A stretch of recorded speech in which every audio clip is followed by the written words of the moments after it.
You could start by telling me your name and how old you are. Hi, my name is Joshua Leslie Bill Greenwood. I'm 28 years old.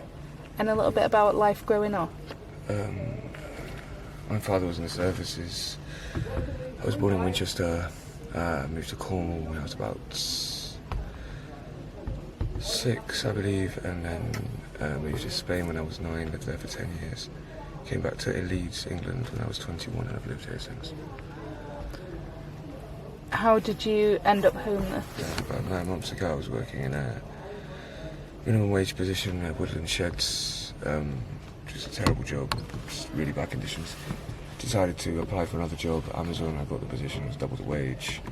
My house got burgled, that was about £2,500 worth of tech, my mobile phone, everything basically. The guy that hired me from Amazon worked for a third party, he got fired, so everyone that he hired didn't get a job. I didn't know about this. I quit my other job. Obviously I arrived the first day at Amazon, they informed me I didn't have a job, so then I was without a job, and the last paycheck from the previous job landed the day before the mom's evaluation for the doll.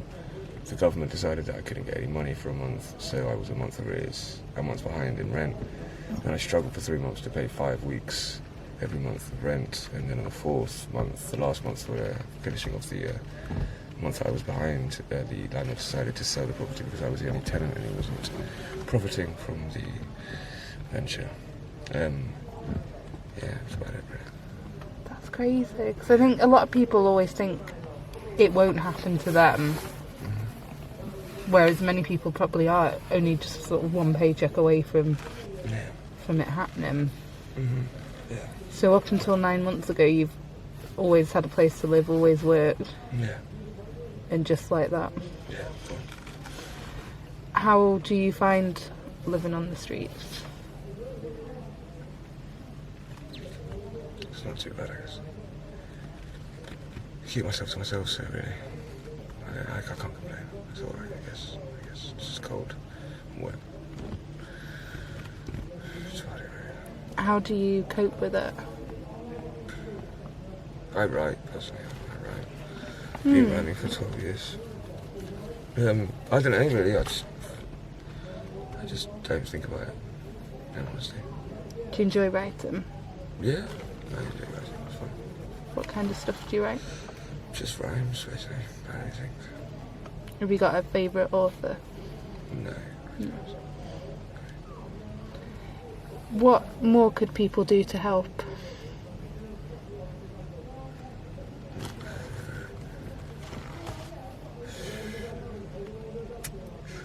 There could be, like, a massive room that was heated. That would be amazing. That's a good idea, that is. Just where everyone could go at night and sleep. Yeah, potentially, I don't know, heated by the electricity, maybe the mains went through the building or something, because obviously the electricity, the power, the strength used would create heat, so it wouldn't actually cost anything. Because I imagine that the cold really gets to you. It's agony.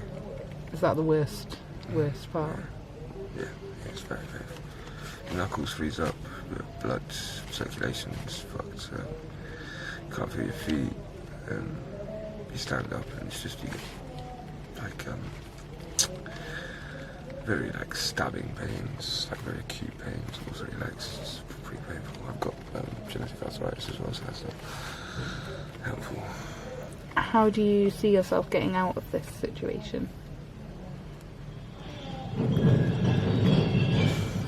I mean, honestly, I've applied for a position at a job bar long ago, but I keep postponing the face-to-face interview because obviously I'm in a state like I haven't showered in like 5 weeks.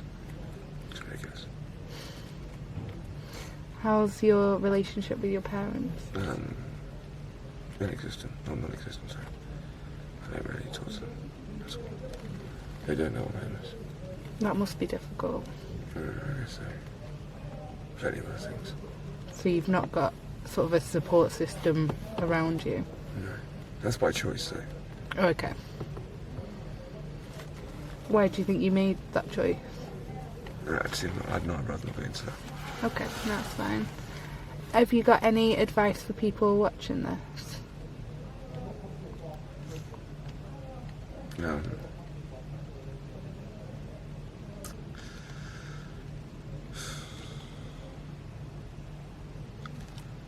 Cook your own food, bruv.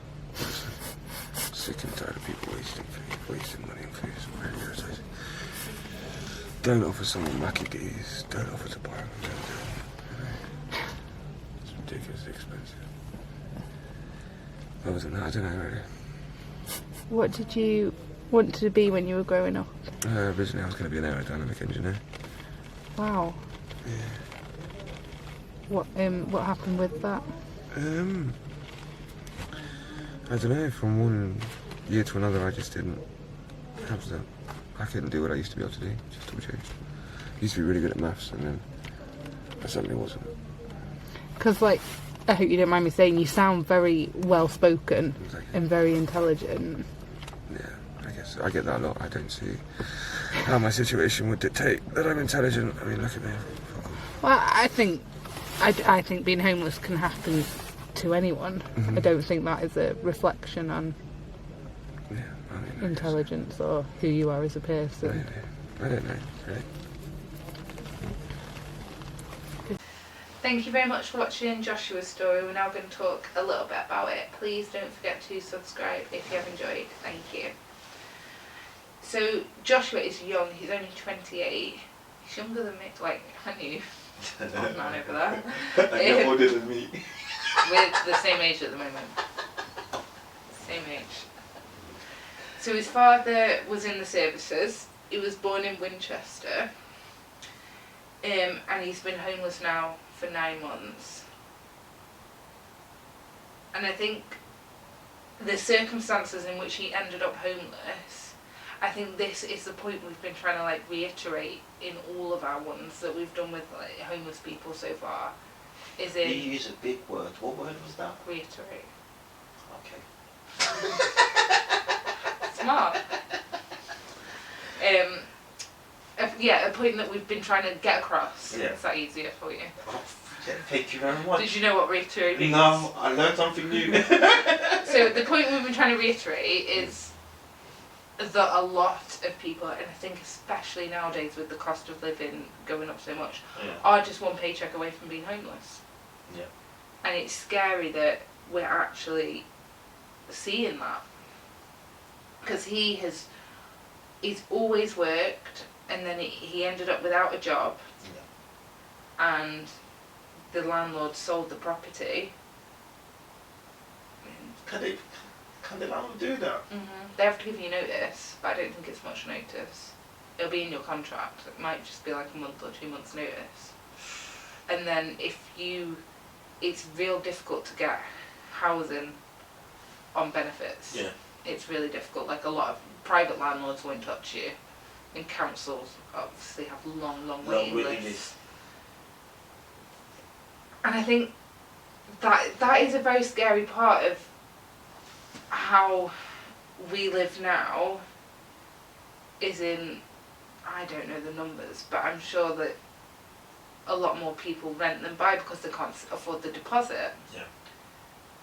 And it is scary that you are, and I know people, like, even when you buy a property, like, nearly everyone, unless you win the lottery, is going to be buying it with a mortgage. Yeah. So it's not truly yours, as in you don't pay the mortgage, the bank is going to repossess your home. Yeah. But it is a little bit more security, isn't it, than, because that's in your control, whereas the landlord selling the property, that's not in your control. Yeah. You can't control, you can control whether you pay the mortgage, but you can't control the landlord selling. You can't control that. So I think that is like a big downside of renting. And like Joshua, the way he grew up, he didn't want to talk about his childhood much, but he did mention that his father was in the services. Like, if it's anything like my dad, like, people that are in the services are often very organised, very scheduled, very, like, they like routine. Routine. That's why you like routine. I love routine. I need routine. I can't cope and I don't know what I'm doing. But yeah, but that's because I've grown up with, like, both my mum and my dad. Yeah. Being, like, my mum's not very organised, but my dad's very organised, very, like, he keeps all his stuff very neat, like, he always knows where everything is. Oh my gosh. Yeah. And you do grow up with like that routine. Yeah. And I think like he's obviously struggling with that lack of routine. So he likes to keep himself to himself. He said his parents aren't aware of the situation he's now in. How come you not tell your parents? Because if you really need help. But what if you don't know what position his parents are in? Maybe they're not in a position to help him, so he doesn't want to put that burden on them. Yeah. Because can you imagine if that was your kid and you couldn't help and you'd feel so helpless? But then equally, I still think I'd want to know. I don't know. I wouldn't want to think that my child was going through that on their own. Yeah, but if you knew your parent can't help you, you wouldn't tell them. It's a tricky one, yeah, it is. And he literally says the worst part about being homeless is the cold. And I can fully imagine that. I don't know how to do it. Do you think in a way you must just get used to that feeling of feeling so cold? You can never get used to that. That's why you have to be on drugs. You have to take something that will keep you to deal with. Yeah. And he talks a bit about why can't the government just do like a massive heated room? And do you know what? That's a solid idea. That's a good idea. Why can't every city have that space? And I know there's some people, like I know when we spoke to Dawn and that, like she didn't like the hostel situation, she didn't like being around other people, but then it gives people the choice. If they want somewhere safe to go. And I know they do have like hostels and that. I don't fully understand those, but my understanding of it is they only have a set limit of rooms. You have to get your name in early, like you might not get a space every night. Like that's as far as my understanding but if they have goes. a big room, where they can just come and sleep. That's just heated. I don't understand why that's so impossible. I mean, take a trip around Manchester. How many empty buildings are there? Yeah, but that's someone's building, Sarah. Okay. But I'm just saying, like, it's not like there's not the space out there to do that. No, there is the space. There is the space out there to do that, and like I just think it's a solid idea. Like it doesn't, I'm not saying it doesn't solve anything or nothing like that, but it just gives the option of keeping them warm. Them warm for the night. Just they can just do sleeping it in the winter. Yeah, even if it just operated from like October to April. Like just the option if they want to go somewhere warm that doesn't run out of spaces. Like I don't see why that's not, to me that's not an impossible idea. Like it's not totally out there. So he loves to write, and to me I think the bit that was so sad is he doesn't seem to see his own worth. Like I think the bit where I said to him that like I hope he didn't mind, but like he sounded very well spoken, like very intelligent. And he's like, I'm not, otherwise I wouldn't be homeless. And I really don't think being homeless is not a reflection on who you are as a person. Like, and I think like we as a society are really guilty of putting that perception on homeless people, like judging you're homeless, you're not worth anything. Like I don't. I know you don't. I was conceded. I said, like, as a society in general. But I need to remove yourself from society. Quick. I think people are quick to judge. And I don't think being homeless is any reflection on who you are. It doesn't automatically make you like a stupid person because you found yourself in that situation. Everyone's circumstances could change. Everyone could end up in that situation. I hope he get the help that he needs. I hope he does. And he's so young as well. Like, he's so young. It would be a shame that if this was how the rest of his life was going to be. Thank you very much for watching. We'll see you again soon. Please don't forget to subscribe if you have enjoyed.